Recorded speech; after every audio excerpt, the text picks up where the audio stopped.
Dodoma, ambapo mwandishi wetu anatuarifu kuwa Waziri wa Viwanda, Biashara, Uwekezaji Charles Mwijage ametoa wito kwa wakuu wa mikoa, wilaya na maafisa biashara kote nchini kuhakikisha wanafanikisha zoezi la usambazaji wa sukari kutoka kwa wasambazaji ili kuwaondolea wananchi adha ya ukosefu.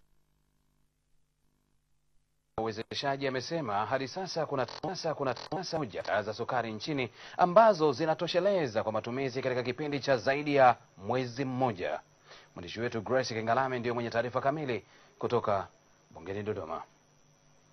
Kwa muda sasa sukari imekuwa gumzo nchini baada ya kutokea uhaba wa bidhaa hiyo ambayo hutumiwa na Watanzania wengi kwa kinywaji cha chai kama si kupikia kwenye vyakula mbalimbali. Nipo katika moja ya mitaa ya mji wa Dodoma ambapo napita kuzungumza na wananchi wanieleze vipi hali ya upatikanaji wa sukari kwa sasa. Hali ya sukari kwa kweli sio nzuri kwa mwezi huu wa Ramadhani, na sasa hivi sukari madukani tunauzwa 3500 na haipatikani. Tunaomba serikali itoe bei elekezi toka kiwandani mpaka kwa yule mtu anayeuza jumla.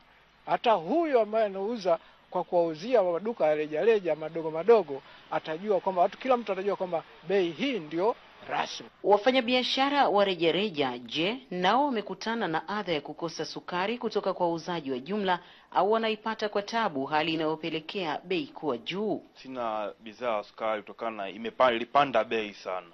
Kwa muda mrefu imepanda bei, kwa nikashindwa kuichukua na wateja wangu wakawa hawaipokei vizuri. Ikamlazimu Waziri wa Viwanda, Biashara na Uwekezaji Charles Mwijage kukutana na waandishi wa habari na kusisitiza hakuna uhaba wa sukari nchini, zaidi ya watendaji wanaohusika kuongeza kasi ya kuhakikisha sukari inasambazwa kwa wananchi kutoka kwa wasambazaji wakubwa. Nimewaagiza wakuu wa mikoa wote, nimewasiliana na wakuu wa mikoa wote, ninazungumza na wakuu wa mikoa wote, mwenye matatizo ya sukari ampigie simu katibu mkuu wa Wizara ya Kilimo anayeshughulikia kilimo, Mr. Turuka. Lakini pamoja na hiyo, sisi tumeandika dokezo kwa wahusika wenye sukari walioagiza sukari, tunawaelekeza peleka kiasi fulani kwa kila mkoa. Tanzania inazalisha tani 300,000 kwa mwaka za sukari kutoka kwenye viwanda vyake vya ndani, huku mahitaji ya nchi kwa matumizi ya kawaida kwa mwaka ikiwa ni tani 420,000 na mahitaji kwa ajili ya viwandani ni tani 170,000.